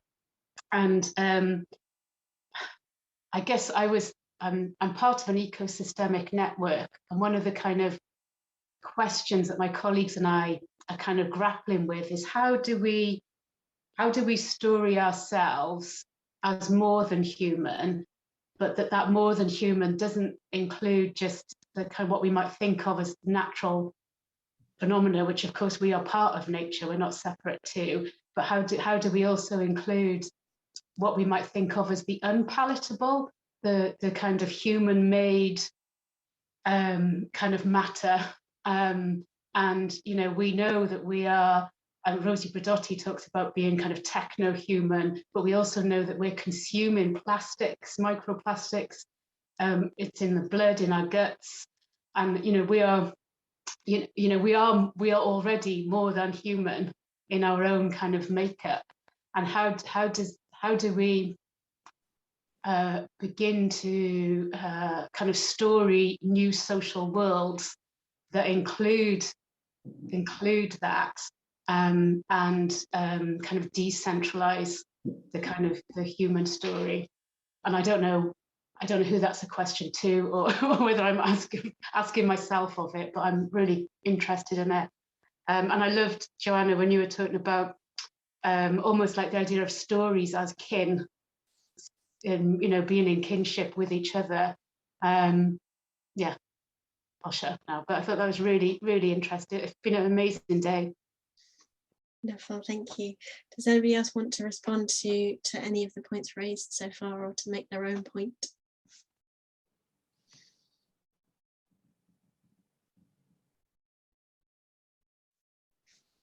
No. Hi, it's been such a beautiful and rich day. It's been so wonderful. Yeah, you're quite quiet, Nana. Could you just maybe? Yes. That's fine. Okay, great. Yeah, it's been such a wonderful and rich day. So I'm so grateful to have been part of it.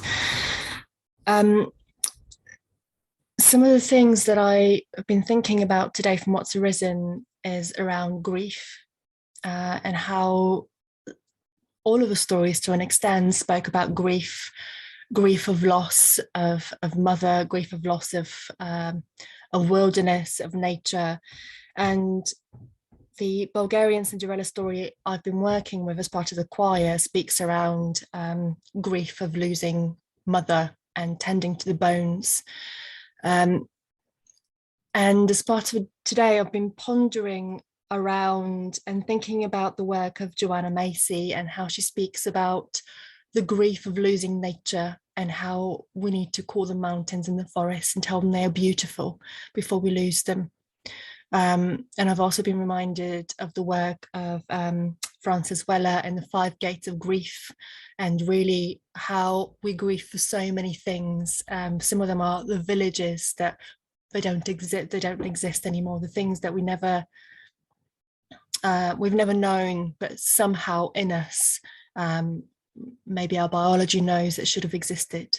And also kinship, and I began to look into the work of Donna Haraway and how kinship with animals or plants or stories, and how they're all relevant. And I can see all these themes mirrored and being kins themselves in the stories of Cinderella, and it's been so wonderful and so beautiful to explore them along each other.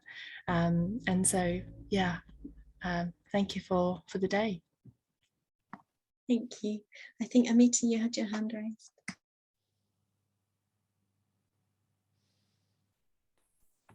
Yeah, thank you. And actually what I was going to say follows on really nicely from Nana there.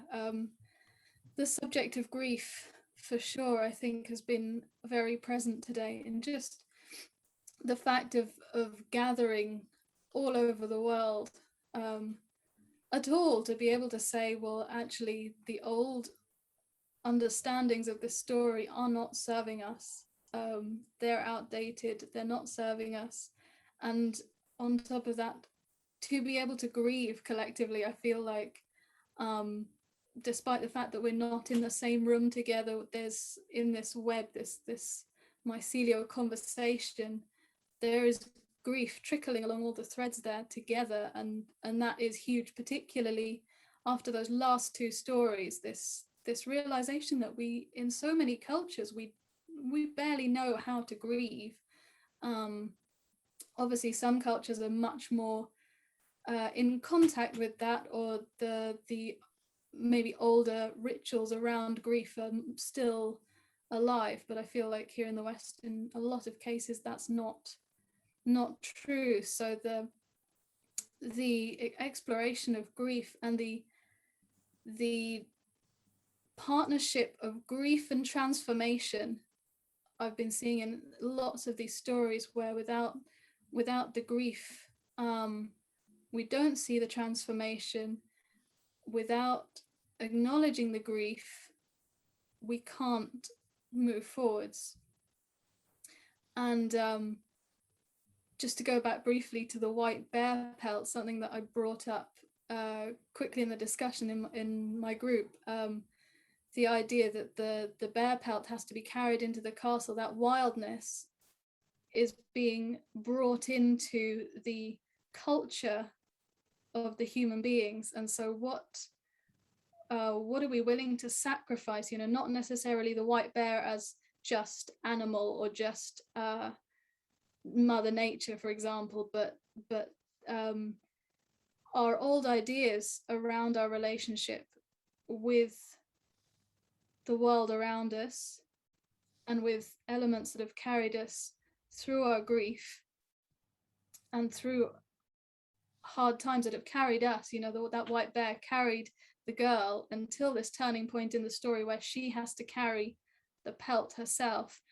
How, in what ways are we willing to put on that bloodied, matted pelt and wear it in the center of human culture, in the castle, and permit that recognition of our grief and our wounds, and of the wounds that we have caused as well, the sacrifices that we have caused to the natural world, in order to be able to shift that conversation and find the new stories. Thanks, Amita. Kestrel. Thanks, everyone. It's been really, really lovely and kind of interesting hearing everything that's been going on today. I've been thinking about this a lot during this project, kind of thinking on the term of rewilding and wildness itself and what we kind of mean by wildness. And I kind of was considering the nature of story as essentially a wild art form. It's not an art form that, and this is something I come to a lot when there's conversations about storytelling for ecological uses or activism or kind of making changes in the world, and links back to what Joanna was saying earlier about this, and is that story is unpredictable and it reproduces in strange ways and it gets passed on, and it's a shapeshifter. It's a wild creature already. And looking at all these different versions, you see that it's an evolutionary process. You know, it is a living thing that goes through. And also that as storytellers, the element of the conversation that surrounds a story being the important part of shaping what meaning we take from that story is important, because essentially stories go away once they leave our mouths. They go away and do what they want in the world. And if you look at some of the best stories ever told, they have created some of the worst things that could have ever happened. And, you know, you could use the analogy of Jesus being a nice guy and creating the Spanish Inquisition through stories telling everyone to be nice to each other.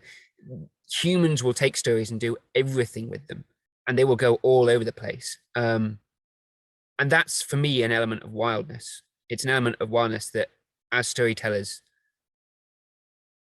I dedicate myself first to the story and telling a brilliant story and just giving the best I can to that story. I've kind of been through activism, and I know that activism is hard work and it takes a lot of work and it's struggle. And I would recommend anybody who cares about the climate to go and find some struggle to take part in.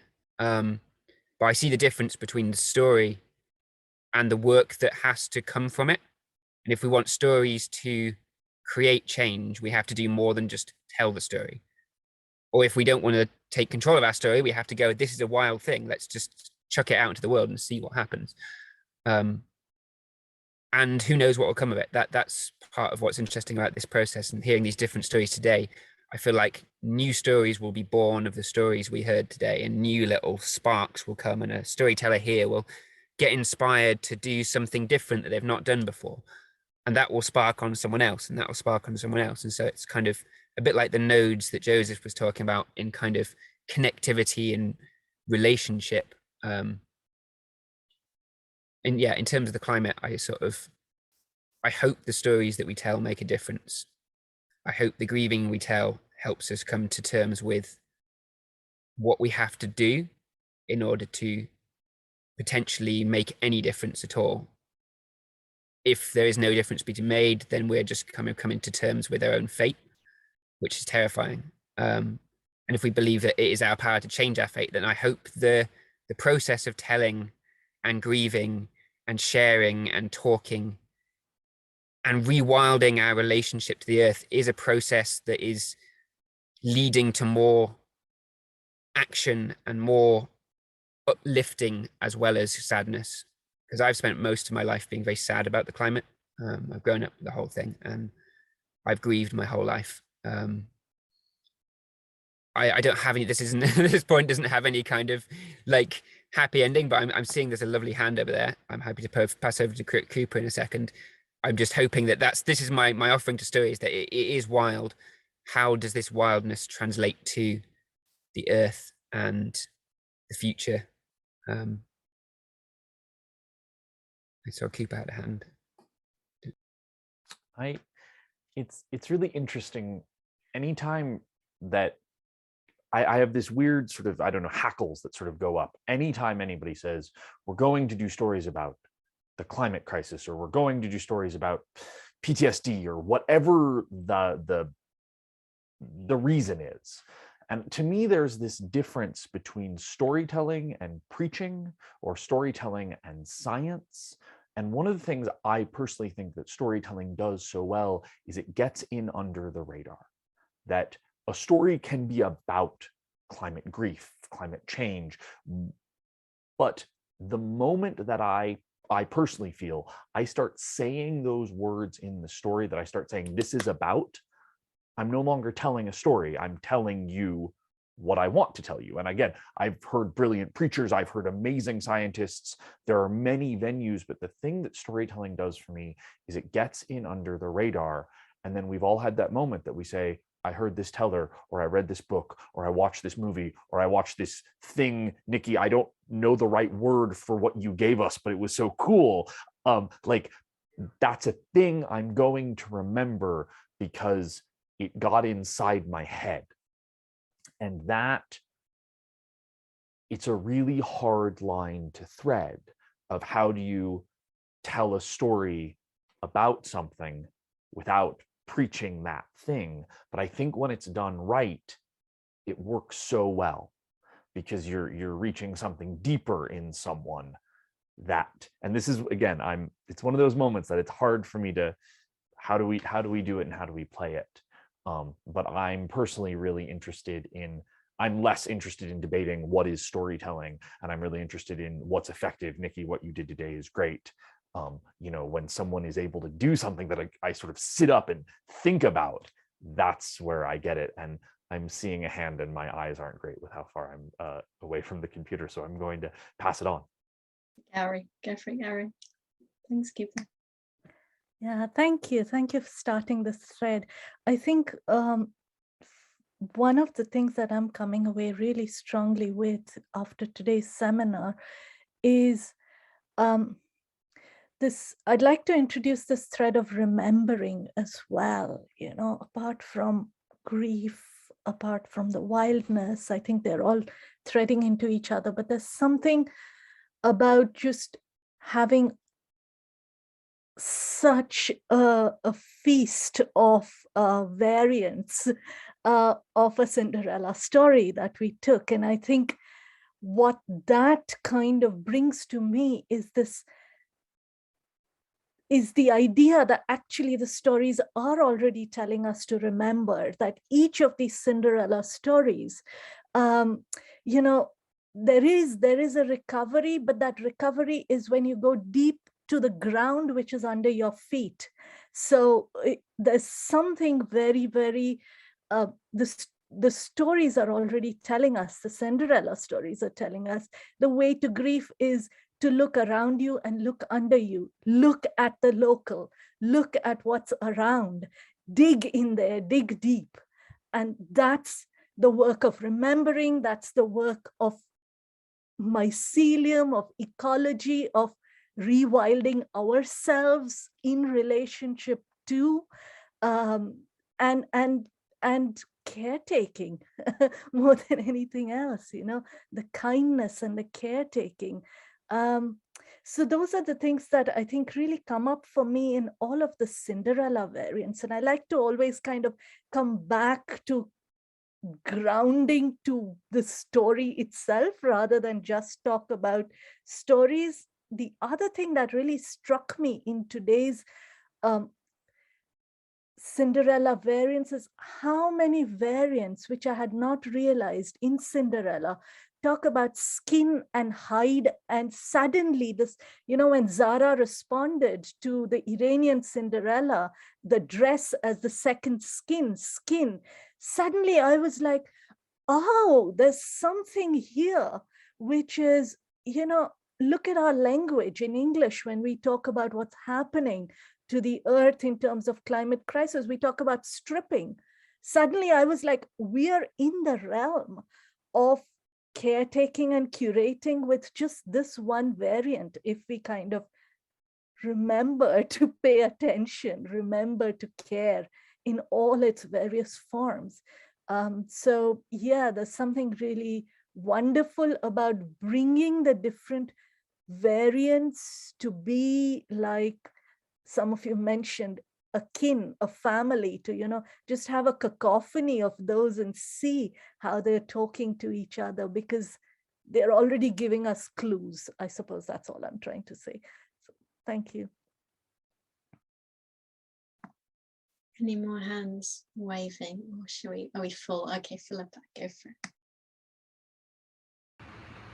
Hi, thank you so much. Really, really enjoyed today. I didn't manage to catch all of it, but just the one thing that really kind of I came away with, particularly with the last couple of stories, was the kind of similarity to the natural, how stories, these kind of stories feel quite similar to the natural world themselves. I was thinking a lot about my work in the past with nature connection, and how people experiencing grief often go into the natural world for kind of answers, for solace or whatever, and it's not that the natural world gives them something in particular. There aren't like special words that the natural world gives them, but it's this confrontation of, by the natural world having that thingness. It doesn't have manners. There's nothing polite about the natural world. And I really noticed that in these stories today, that the strangeness of things, the way things just sort of happen without any kind of preamble often, and strange things happen. And I was just thinking about the white birds just getting on with getting the lentils out of the ash. There's no kind of, oh, there, so, you know, oh, you're feeling so sad, aren't you? Let's just get the lentils out of the ash. That sort of strangeness of getting on with things, which I guess a lot of it is a kind of survival thing as well. And yeah, so I've just been thinking a lot about why is it the natural world is sort of where we often go to with grief, and it's kind of similar to how these stories help us with grief, and that they sort of confront us with what's going on by presenting us with things so sort of strange, and with just sort of such a kind of thingness to them. There's no manners, there's no politics, there's no, you know, things just sort of happen, and it kind of, and it almost yeah, sometimes it kind of helps us kind of jump out of the stories in our head.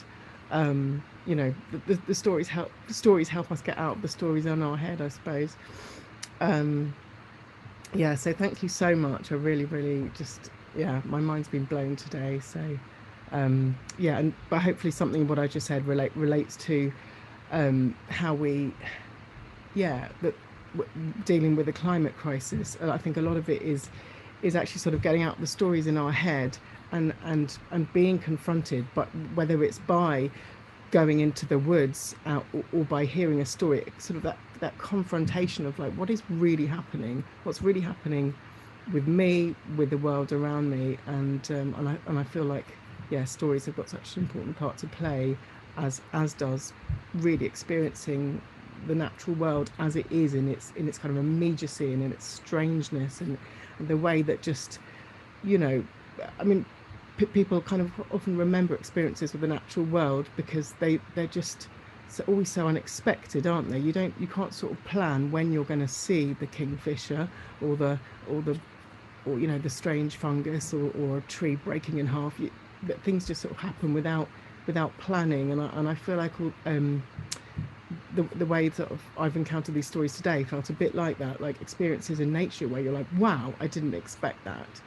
And all of those experiences I feel really sort of help us wake up, you know, linking with sort of the kind of language that people like Joanna Macy talk about, you know, sort of waking up to what's really happening both inside ourselves and with the natural world, and also that kind of sense of like galvanizing, well, what can we do about it? That, you know, in the way that the white bird just got on with getting the lentils out of the ash, can we just sort of get on with it? Yeah, so there we go. Thank you very, very much. Thanks, Philippa. Laura, you've got a hand up. Yes. First of all, wow, what a day.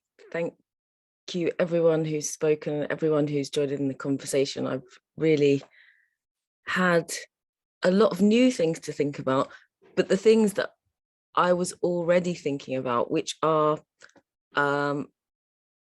different takes on the idea of communication with and reverence for the non-human. It's sort of quite a strong element in the story I'm working on in the choir, and hearing so many different takes on it has just deepened that. I mean, just really thinking on the questions of, you know, how do we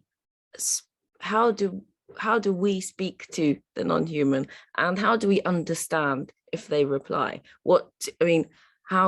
How does that translation, how is there a sort of translation interpretation process that goes on, and how much of that is on us, because we're the ones who can only understand language to a really large extent, unless there's kind of a step further, kind of a step into outside of control, and sort of surrendering. There's, in so many of these stories, there's this act of surrender to an animal who could be really dangerous, or a tree, or a natural, or a volcano, you know, things that are so much bigger and so much more powerful, and it's only after that a path towards some kind of mutual benefit, or them benefiting you, can happen. So yeah, it's really just general thoughts at the moment. It always takes me a while to get everything in order, but those are really powerful issues that I've been thinking about, and now in even more ways I am. So it's just a vote of thanks. Thank you. Thank you, Laura. Fleur. Oh, hi. I just wanted to bring in a different discussion thread as well, because I've been thinking a lot about, listening about all these terrible fathers, and you know, what could be done to think about how we're going to heal the fathers as well. And there's this wonderful vision of a wonderful father in the Duncan Williamson Traveller Cinderella story that I'm working on at the moment. And he's a father who doesn't own his own land, and who by his own wits is able to survive in a world where he doesn't have any rights to settle, but he's given the opportunity to settle by a kind laird. So that's lucky, isn't it? And other stories that we've been exploring in the choir, Sophie's story and T's story and Kestrel's stories seem to have this element where the stepmother element isn't really a stepmother. So the threat doesn't come from the stepmother, but the threat comes from political, social, or distributive injustice. And so it's another really fantastic invitation, this story, this kind of rewilding project, but also it's an invitation for a political education, and to put, you know, the ability for young people to be able to express their political ideas really clearly. And it's an invitation for encouraging us all to encourage critical thinking in young people. So that's what I'm really excited about that. Okay, we're coming up to the end of our day, but any final thoughts before we close? Sophie. I think one of the things that it's been the most amazing day, first of all, just fantastic. But I think one of the things that I was really kind of noticing by placing all these different Cinderellas next to each other is that sense of the kind of untamedness of them, and that sense of, you know, the Perot version that we're kind of fed is so tame, and there's something around that kind of that reclaiming the wildness in the individual characters in the way that actually they have to rely on their wit, and they are very untamed, and they're kind of the sackcloth and all the different things that they do, and it's so much about going into that kind of wildness of ourselves, and that is a wonderful thing, and something around how that for me links to that sense of rewilding, that allowing nature to not be, as Isabella Tree says, corseted, and just sort of cutting those strands and allowing it to sort of just be. And I think, again, something else for me about by placing all those stories together in that web, there's something really powerful about sort of allyship, and that thing of how the diversity, but also how we ally, not only within the human world, but also with the non-human world. And I was just thinking, I've just been thinking about so the kind of levels of kind of mental ill health that we have around us. I'm thinking about, I was listening to a podcast, and this woman, this Indigenous woman, was saying, you know, in her mind, that is so linked to the fact we're so disconnected from the land, that actually, in terms of, because we don't have that connection with land, that's actually making us incredibly sick. And there's just something around how these stories, in inviting us to reconnect, in a non-preachy way, invite us to reconnect with the land and the wildness in ourselves. Thank you, Sophie. Nikki, you've got a hand up. Yeah, I think just on what Fleur said and then Sophie said, I was kind of thinking about the idea that, you know, like climate justice is land justice, is social justice, and that there's like something so deeply awry in a lot of how we live at the moment, and that like spills out and impacts, you know, human and non-humans alike, and that lots of these stories about like grieving for that, and then attempts to realign or like rebalance, and that's, I guess, what we're also trying to do here with Rewilding ourselves, as someone coined earlier, trying to use the like story as a telescope to look through into like a different possible future, maybe. I'm an optimist. Thanks, Nikki. Okay, just checking hands. I wanted to, some of this conversation has made me think of the fact that there's some theories, some academics link the story of Cinderella back to the Sumerian story of the goddess Inanna. And whether or not that link is true, what we've been talking about in this last session has made me think about the story of Inanna's descent into the underworld, and particularly when the underworld goddess Ereshkigal kills her. She's stripped, she's killed, she's hung from the walls, and nobody up top can get her back until the sky god takes dirt from under his fingernails and makes these two beings. I'm sure most of you know this story, and these two beings then go down into the underworld, and what they do is they echo the suffering of Ereshkigal. So Ereshkigal, the lonely goddess of the underworld, says, "Oh, my belly," and these two beings of under nail dirt say, "Oh, your belly," and Ereshkigal says, "Oh, my eyes," and these two beings say, "Oh, your eyes," and that's all they do. They just hear her grief, and from that hearing, Inanna is released and goes back to become the queen of above again. And that sense for me, as we've been talking of, that's what the stories do.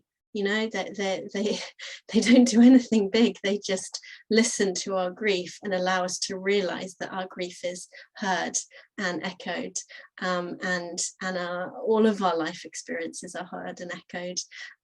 But that's the thing, that having that heard is the thing that allows us then, as we're saying, to make action and to make changes and to move out of the stasis.